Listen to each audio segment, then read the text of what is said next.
up behind Venetian. Rules. Why does someone take the time to make them? I mean, so many of them sound so obvious, even ridiculous.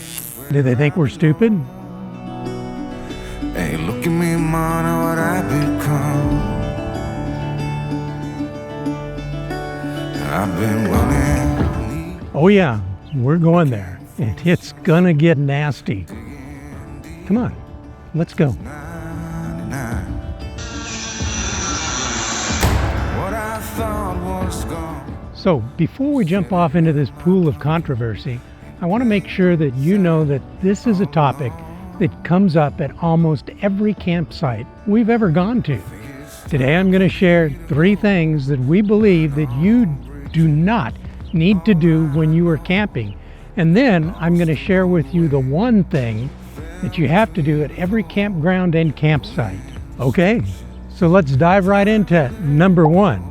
We'll get into this skit where I'm going to show you what happens. Okay, going to take Grizz out for a walk. Whoa. Oh yeah, sorry about that. Well, maybe they could play. No, I wouldn't. He don't play well with others. Okay, don't let your dog off leash at a campsite or campground. It's not fair to everyone else for your dog to pee at the bottom of someone else's doormat, or to in another camper's yard, or for them to chase other dogs around like our experience with a Rottweiler off leash that came charging at us, growling and snarling. I thought it was gonna attack Grizz and I. But the lady finally got a hold of the dog, and you know what? She never once apologized. What's that you say? You're a long-timer, you stay at this park pretty much full-time, so you kind of just do what you want? Well then, I guess you're just special. Well, isn't that special?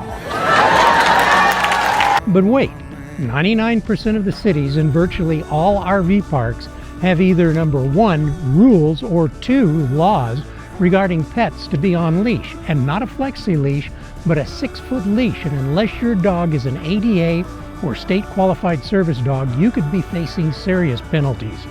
You could be evicted from the park, and or the local authorities could take the animal if they deem it vicious, which would leave you liable for any damages or injuries that your animal causes. You know, this is not your property. The rules are to keep your dog leashed. Why don't we just do that? Okay, number 2. Quit leaving trash in your fire rings/pits, okay? You may be thinking that you're leaving the next camper coming in some kindling to start a fire, but most campers we know have a propane fire pit, and we don't want to pull up and clean your trash out of our campsite that you just left because you're too lazy to throw your trash away. It seems to be more and more that we are picking trash out of the fire pits when we arrive at a new campsite. And don't get me started on the trash that people are leaving behind on BLM and national forest lands. Do you really think that the groundskeepers and owners of these sites want to have to collect your trash either? Man, there are usually dumpsters everywhere. So that brings us to number 3. And we have witnessed it twice through this window. And it's a big don't. Now, I apologize if you're squeamish or don't like seeing some things, but you may want to fast forward from here or look away.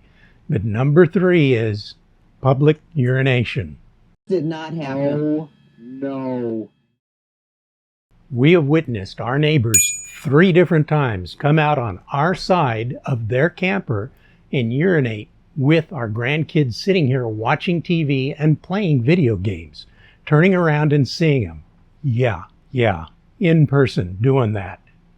In the pictures we have where we saw this, the guy was leaving. He'd been doing it for a while. It smelled terrible in our campsite and we couldn't figure it out until then. What is he doing here? Oh, no. This.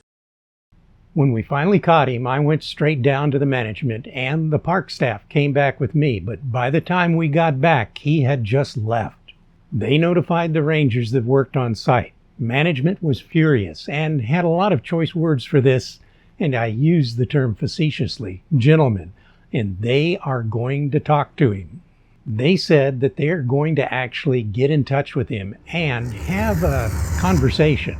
So hopefully they caught up with him and took care of that. And with any luck, he'll never do that again in front of children. This brings us to our campground do's.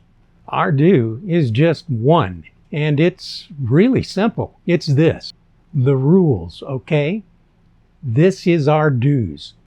Follow the rules. I don't understand why some people refuse to. This isn't my property you're on, and I'm not staying on your property, so both of us need to work together and follow the rules that we acknowledged when we signed up. You know, signed for this site and paid for it. Just follow the rules. I mean, it would get rid of all of everything else, and we'd all be happier, and we wouldn't have any problems. You know, why can't people just do the right thing? When you look at all those rules, you need to understand that they were put on that list for a reason, and not because management is trying to be tyrants. Think about it. It's most likely because someone with a severe lack of common sense has done something stupid in the past and probably argued that there wasn't a rule about it, so as Jeff Foxworthy would say, here's your sign. Here's your sign. He did not. Well, I hope you've enjoyed my rant. Let us know in the comments below if you've experienced any of these, or if you have some other experiences that you'd like to share with our community. This should do it for today's video. If you liked it, please give us a thumbs up. And if you'd like to see more videos about RVing, subscribe. And as always, please travel safe.